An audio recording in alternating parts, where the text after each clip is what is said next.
வணக்கம். பிறை சந்திரன் அப்படிங்கிறது சிவபெருமானுடனும் அம்பிகையுடனும் தொடர்புடையது. அதே மாதிரி ஜோதிட சாஸ்திரத்தின்படி சந்திர பகவான் அப்படிங்கிறவர் மனதிற்கு காரணமானவர்னு சொல்லப்படுறாரு. ஒருவர் தெளிவான மனநிலையில் இருந்தால் மட்டும்தான் சரியான முடிவுகளை எடுக்க முடியும். அதற்கு சந்திரனின் அருள் அவசியம் தேவை. இந்த பதிவில் நம்ம 3ஆம் பிறையை தரிசிக்கிறதுக்கு எவ்வளவு சிறப்புகள் அப்படிங்கிறத பற்றி நம்ம தெரிஞ்சுக்கலாம். 3ஆம் பிறை தரிசனம் அப்படிங்கிறது முற்பிறவி பாவத்தை போக்கும்னு சொல்லுவாங்க. ஒவ்வொரு அமாவாசைக்கு பிறகு வர 3ஆம் நாள் 3ஆம் பிறை நாள். அமாவாசைக்கு மறுநாள் நிலவு தெரிகிறதில்ல. ஆனால் 3ஆம் நாளான துவிதியை தேதியில் தெரிகிற நிலவு அழகாகவும் பிரகாசமாகவும் இருக்கும். 3ஆம் பிறையானது இரவு வருவதற்கு முன்னே 6:30 மணி அளவில் தோன்றும் பிறை. 3ஆம் பிறையை தெய்வீக பிறை அப்படின்னே சொல்லலாம். சிவபெருமான் தன் தலையில் 3ஆம் பிறை சந்திரனையே சூடி சந்திர மௌலீஸ்வரராக காட்சி தர்றாரு. அதனால இந்த 3ஆம் பிறை தரிசனம் வெறும் சந்திர தரிசனம் மட்டும் அல்ல, அது சிவபெருமானின் ஒரு பகுதியை தரிசிக்கிற பாக்கியத்தை நம்ம இந்த 3ஆம் பிறையை தரிசிக்கும் போது பெறுறோம்.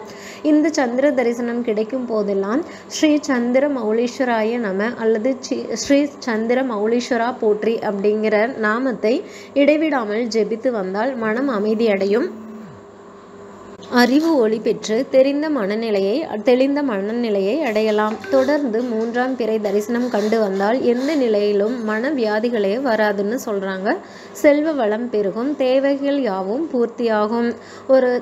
இந்த சந்திரனை எப்படி வழிபடணும்னு பார்த்தீங்கன்னா, ஒரு தாம்பூலத்தட்டில் பச்சரிசி அல்லது பச்சை நெல் பரப்பி அதன் மேல் காமாட்சி அம்மன் விளக்கு வைத்து நல்லெண்ணெய் ஊற்றி பஞ்சு அல்லது பருத்தி நூல் திரி போட்டு மேற்கு பக்கமாக விளக்கு முகம் வைத்து வெளியில் வந்து வழிபாடு செய்யணும்.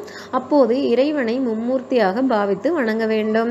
பிறையை பார்த்து கையேந்தி வணங்க வேண்டும். தேவையை கேட்க வேண்டும். இந்த தேவையை கேட்கும் முன் இன்று காலையிலிருந்து ஏதாவது ஒரு உயிருக்காவது உணவு அல்லது தண்ணீர்னு தர்மம் செஞ்சிருக்கணும். மேலும் சந்திரனிடமும் வேறு எந்த தெய்வத்திடமும் நாம் வேண்டியதை கேட்கும் போது கையேந்தியை கேட்க வேண்டும். அதுவே யாசகம் பெறுவது ஆகும். இவ்வாறு வணங்கி முடிச்சதுக்கு அப்புறமா அந்த தீபத்தை ஒரு முறை சுற்றி வந்து வடக்கு நோக்கி விழுந்து வணங்கணும். அதுக்கப்புறமா ஒரு சிறிது தண்ணீர் எடுத்து பூமியில் விட்டு தீபத்தை அணையாமல் நடுவீட்டில் கொண்டு வந்து வைத்து வணங்க வேண்டும். இதேபோல் குறைந்தது 3 சந்திர தரிசனத்தையாவது செய்கிறது நலம். ஆயுளுக்கும் செய்து வந்தால் வீட்டில் வறுமை நீங்கி செல்வ வளம் பெருகும். அமாவாசையை அடுத்து வரும் 3ஆம் நாளில் சந்திர தரிசனம் காண்பவர்களுக்கு அறிவு வளரும், ஞாபக சக்தி கூடும், கேட்ட வரம் கிடைக்கும், செல்வமும் சந்தோஷமும் தேடி வந்து கிடைக்கும்.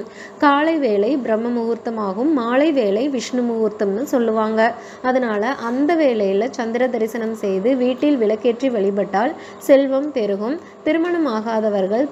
திருமணமானவர்கள் தம்பதி சமேதராக சந்திர தரிசனம் செய்கிறது ரொம்பவுமே நல்லது. திருமணம் ஆகாதவர்கள் பெற்றோருடன் சேர்ந்து 3ஆம் பிறையை தரிசிக்கலாம். இதனால் குடும்ப ஒற்றுமை பெருகும். சந்திரனின் நட்சத்திரங்களான ரோஹிணி, அஸ்தம், திருவோணத்தில் பிறந்தவர்கள் தங்கள் வாழ்நாள் முழுவதும் இந்த 3ஆம் பிறை தரிசனம் கண்டால் சந்திரனின் பரிபூரண அருளை பெற முடியும்.